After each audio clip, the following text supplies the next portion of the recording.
Most people want success, but very few are willing to become the kind of person success belongs to.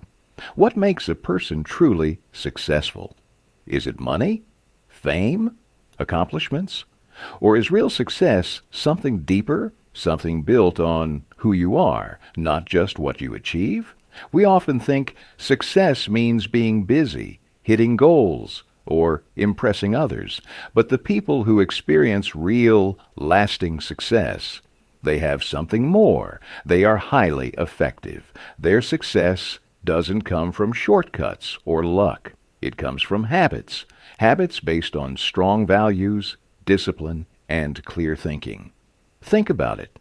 Have you ever had conflict with someone, a friend, a coworker, or a family member? Most of us want them to change. But real growth begins when we take the first step. Highly effective people don't wait for the world to change. They take responsibility. They build themselves from the inside out. And they also build strong, lasting relationships with their families, their friends, their teams. They lead with trust, respect, and understanding. And that's what keeps those relationships strong for life. So how do you become that kind of person? That's exactly what this audiobook is about. No matter who you are, a student, a parent, a leader, or just someone who wants to live better, these 7 habits will help you grow. Because this isn't just about productivity. It's about becoming the kind of person who lives with purpose, clarity, and inner strength. You don't need to be perfect. You just need to be willing to learn, reflect, and take that first step forward. So ask yourself, are you ready to stop chasing surface-level success and start building the habits that make you truly effective? If yes, let's begin with Habit 1. Be proactive. What does it truly mean to be proactive? The answer lies not in controlling the world, but in mastering our response to it. As the psychologist Viktor Frankl once said, we cannot always control what happens to us, but we can control how we respond to it. A proactive person understands this deeply. They don't let external circumstances, harsh opinions, or bad weather ruin their inner peace. Whether someone insults them or misunderstands their intentions, they don't take it personally. Because they know, when someone speaks negatively about others, it reveals more about them than about the person they're talking about. To be proactive means refusing to hand over control of your emotions to the world. Traffic jams, rude people, tough days, they happen to everyone. But while a reactive person gets upset, frustrated, or complains, a proactive person stays grounded. They do what needs to be done, calmly, patiently, and without blaming anyone. There's a powerful story that illustrates this. Once, during a lecture in Sacramento, a woman stood up in the middle of the crowd. She looked excited, but when she noticed people staring at her, she quickly sat back down. After the session, the speaker approached her and learned that she was a nurse, caring full-time for a very ill, bitter patient who constantly yelled at her. He never said thank you. He criticized everything she did. She felt miserable. Her job drained her emotionally. But that day, the lecture topic was proactivity, and it changed something inside her. She said, "Until now, I thought I was sad because of how I was being treated. But now I realize I chose to be sad. I let someone else's behavior control my emotions. But not anymore. From this moment on, no one gets to decide how I feel." That's the mindset of a proactive person. They don't give the remote control of their emotions to the world. They keep it in their own hands. While reactive people let others change their mood like switching TV channels, proactive people stay in charge of their inner state, calm, strong, and unshaken. Because success begins not with controlling the outside world, but with mastering the world within. Habit 2. Begin with the end in mind. What truly matters most in your life? To begin with, the end in mind means to live each day with a clear vision of your destination. It means making choices that align with your core values, your deeper purpose, and the life you want to build. If you don't know where you're going, how can you be sure you're on the right path? Life pulls us in many directions: work, responsibilities, deadlines, distractions. We often find ourselves overwhelmed, constantly reacting to problems, forgetting what's most important to us. For example, you might be working hard to give your children everything they need: clothes, toys, education. But in that race, you may miss giving them something even more valuable: your time, your presence, your love. If you truly love someone, they should feel it, not just through your words, but through your actions. Let that love show in how you speak to your family, how you care for your parents, how you support your closest relationships. Beginning with the end in mind means asking, what matters most to me? Is it your relationships, your integrity, your faith, your dreams? When you know your values, your decisions become clearer. When your actions match your principles, you become truly effective. Imagine you're building a house. Would you start hammering nails without a blueprint? Of course not. You'd first design it carefully in your mind. If you have children, you'd plan a safe, family-friendly space. If you love to cook, you'd make sure the kitchen is exactly how you need it. Without that vision, you'd waste time, money, and effort, and might still end up with a home that doesn't feel right. Your life is no different. Every day is a brick. Every decision is a tool, and your values are the foundation. So before you act, pause and ask, does this match the person I want to become? If honesty matters to you, lead with truth. If respect is your priority, treat others with it, especially when it's difficult. When you begin with the end in mind, life becomes more focused.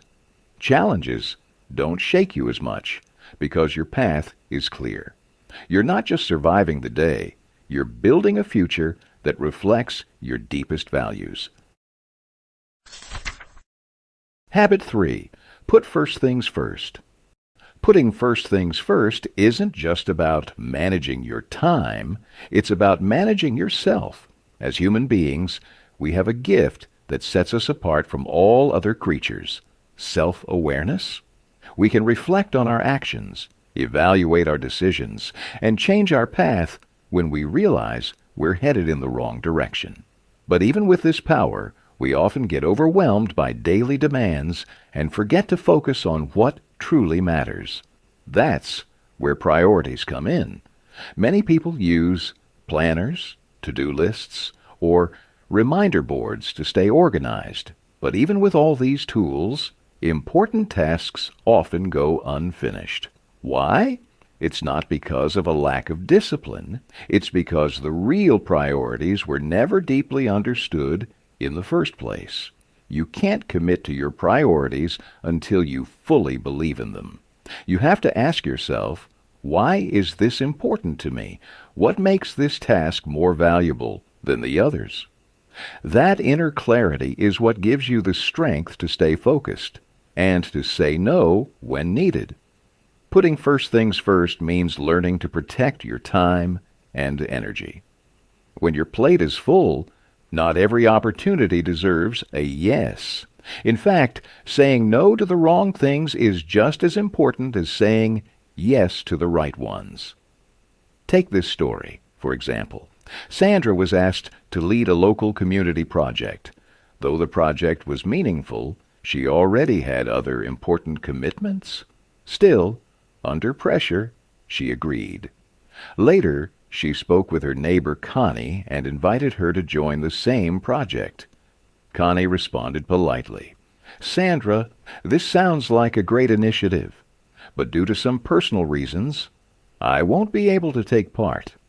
I truly appreciate your invitation, though." That moment opened Sandra's eyes. Connie didn't say no because she didn't care. She said no because she knew what her real priorities were, and she honored them. That's the essence of this habit. When your values and goals are clear in your heart and mind, it becomes easier to turn down what doesn't align. And once you do that, you gain the focus and energy to complete what truly matters, on time and without guilt. Success isn't just about doing more, it's about doing what matters most first. So remember, it's not time that needs managing, it's you. Habit 4. Think win-win. What if you could live in a way where both sides always win? That's the power of a win-win mindset, a way of thinking that ensures not only your own growth, but also the growth of those you interact with. Whether you're working with a colleague, talking to a friend, or handling a family issue, the goal shouldn't be to win at the other person's expense. It should be to win together. When one person wins and the other loses, it creates imbalance. And over time, that imbalance weakens trust. But when both people feel heard, respected, and valued, the relationship grows stronger. It becomes a real partnership. Imagine this. You and a coworker disagree on a project. You both see things differently. Instead of trying to overpower them or let them dominate you, what if you opened up a real conversation, one that focused not on who's right, but on what's fair and effective for both? That's thinking win-win. It's not about being passive, and it's not about being aggressive. It's about being collaborative. Now picture another scenario. You're the boss. One of your employees disagrees with your decision, but they stay silent, afraid of losing their job. You win the argument, but you've just lost something far more important, their motivation. They may follow your orders, but not with heart. And in the long run, your team suffers. Leadership is not about dominance. It's about building people up. Sometimes, the greatest strength is found in humility. Even when you're in charge, choosing cooperation over control makes your organization stronger. When your employees feel respected and understood, they'll be more effective, more loyal, and more invested. And you'll spend less time replacing people because they'll want to stay. But win-win isn't just for the workplace. It applies to every relationship in your life, with your partner, your kids, your neighbors, your friends. Disagreements will come. But instead of trying to win an argument, ask, how can we both come out better from this? That question alone can turn conflict into connection. Because win-win isn't a tactic, it's a way of life. When you live with the belief that success is not limited, that someone else's gain doesn't have to be your loss, you create more love, more trust, and more possibilities in every relationship. Habit 5. Seek first to understand, then to be understood. When was the last time someone opened up to you about their struggles? And more importantly, did you truly listen? Not just hear their words, but understand their feelings behind those words? One of the greatest mistakes we make in communication is rushing to respond before we even understand. We jump into advice. We share our opinions. We try to fix things, but we forget the most powerful act of connection, listening with empathy. From childhood, we're trained in reading, writing, and speaking. But hardly anyone teaches us how to listen, really listen. And yet listening is the foundation of all great communication. Good listening isn't about staying silent until the other person stops talking. It's about putting yourself in their shoes, feeling what they feel, thinking from their perspective. When you do that, You don't just hear their problem, you understand their pain. There's a story that explains this perfectly. A man once visited an optometrist because he was having trouble seeing clearly. Without asking any questions or running any tests, the optometrist handed him his own glasses and said, "Try these. I've worn them for 10 years and they work great for me. I even have a spare pair at home." The man put them on, but his vision became worse. Still, the optometrist insisted, "These are excellent glasses. Just try harder. Think positive." No matter how much the man tried, he couldn't see clearly. The optometrist grew frustrated. He thought the man was ungrateful or exaggerating. After all, he was just trying to help. But the truth was, the problem wasn't with the man. The problem was with the assumption, the belief that what worked for one person would work for everyone. And don't we often do the same thing? We say things like, "If I were you," or "Just trust me, this worked for me." But in doing so, we ignore how the other person actually feels. We offer solutions without understanding the situation, and as a result, we lose their trust. They stop opening up. They stop believing that we care. They start thinking we're only interested in being heard, not in hearing them. If you truly want to help someone, whether it's a friend, a partner, a coworker, or even your child, start by listening without an agenda. Let them speak. Let them express. And most importantly, let them feel understood. Because when someone knows you're not judging them, not trying to fix them, but simply being there with them, they begin to trust you. They begin to listen to you. They begin to understand you too. And that's the magic of this habit. Understanding someone deeply gives you the power to be understood without force. Habit 6. Synergize. Synergy means this: the whole is greater than the sum of its parts. It's the simple yet powerful idea that when people work together, really work together, they can achieve far more than they ever could alone. When one person supports another and their strengths combine, their results multiply. Think of a well-functioning team. Two team members with different skills might approach a task in completely different ways, but if they collaborate, they can create solutions neither of them could have imagined alone.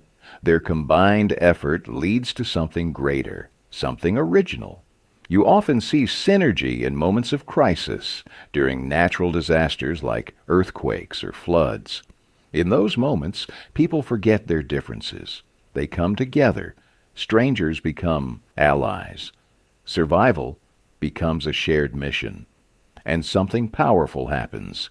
Cooperation overrides division. But here's the challenge. Synergy doesn't happen by default in everyday life. It takes intentional effort. Most of us are wired to hold on to our own way of thinking. We assume our view is the right one. And since everyone sees the world through their own lens, shaped by their upbringing, beliefs, and experiences, conflict becomes almost inevitable. That's why synergy begins with understanding and respect. Let's say two people look at the same picture. One sees a young woman. The other sees an old lady. Who's right? The truth is, both are. They're just seeing from different perspectives. And this isn't a flaw, it's a strength. When you stop arguing over who's right and start learning from each other, you unlock synergy. True synergy means cooperation. It means respecting others' differences, not trying to erase them. It means realizing that your way isn't the only way. And it means stepping into someone else's world, not to argue, but to understand. You don't lose anything by honoring someone else's point of view. In fact, you gain knowledge. You expand your thinking. You discover possibilities you hadn't considered before. Debating who's right is easy. But creating something new together, that's where real growth happens. So next time you're in a disagreement, pause. Ask yourself, what can I learn here? How can our ideas combine into something better than what either of us had alone? Because synergy isn't just about agreeing, it's about creating magic through collaboration. Habit 7. Sharpen the saw. Imagine trying to cut down a tree with a dull saw. You push harder, you sweat more, you exhaust yourself, but the blade barely moves. Now imagine someone suggests, "Why don't you stop and sharpen your saw?" And you reply, "I don't have time. I'm too busy cutting." That's how many of us live our lives. We keep grinding, pushing, and running without pausing to renew ourselves.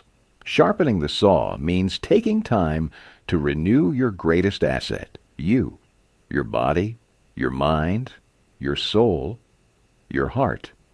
If you're not regularly renewing yourself in all these areas, you'll slowly lose the strength to move forward. Let's start with the physical. You don't need a fancy gym membership or expensive equipment to stay fit. A simple daily walk, a morning jog, or even stretching at home can do wonders. Movement keeps your body sharp, your energy high, and your mind focused. But physical renewal is only the beginning. Your spirit needs care too. Life's constant pressures can drain you emotionally. That's why it's important to reconnect with what uplifts your soul. For some, that's prayer. For others, it might be reading a powerful book, listening to music, or simply sitting with nature. What matters is that it recharges your inner light, whatever that means for you. Then comes the mind. When we're young, learning happens automatically. But once school ends, many stop learning altogether. We get caught up in routines and stop challenging our thinking. But your mind is like a muscle. If you don't use it, it weakens. Try something new. Read a book each month. Explore an online course. Learn a new skill, even if it's small. Feed your curiosity. The more you grow mentally, the more confident and effective you become. And then there's the emotional and social side. We are emotional creatures, shaped deeply by our relationships. That's why investing in kindness, empathy, and meaningful connections matters. Smile at your neighbor. Call an old friend. Spend real time with your loved ones. Small acts of connection can renew your spirit like nothing else. There's a saying, earn your neighbor's love. When you give love freely, without expecting anything back, you build a life rich with joy, peace, and fulfillment. Sharpening the saw is not a luxury, it's a necessity.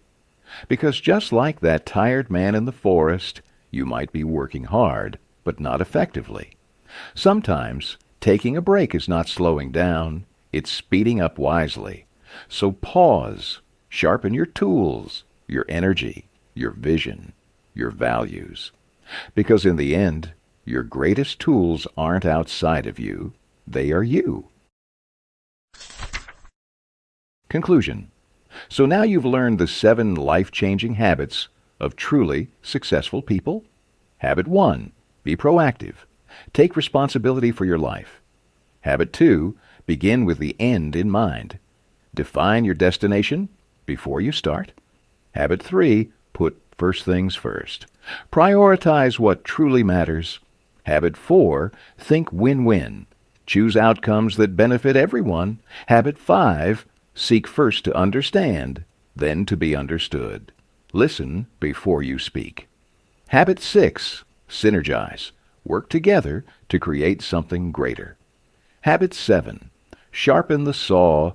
Renew yourself regularly, body, mind, heart, and soul. The first 3 habits build your inner strength and character. The next 3 improve your relationships and how you connect with others. And the 7th habit? It helps you maintain all your progress for a lifetime. But learning alone isn't enough. Apply what you've learned. Practice these habits in your daily life. When things go wrong, Choose to be proactive. When conflicts arise, seek win-win solutions. And remember, only through repetition does something become a true habit. As the philosopher Aristotle said, we are what we repeatedly do. Excellence, then, is not an act, but a habit. So keep practicing, keep growing, and slowly these habits won't just be part of your day. They'll become part of who you are. Thank you for listening to this summary. If this message added value to your life, we'd love to hear from you. Let us know what you thought and what book you'd like to explore next. Until then, stay inspired, stay curious, and never stop becoming the best version of yourself.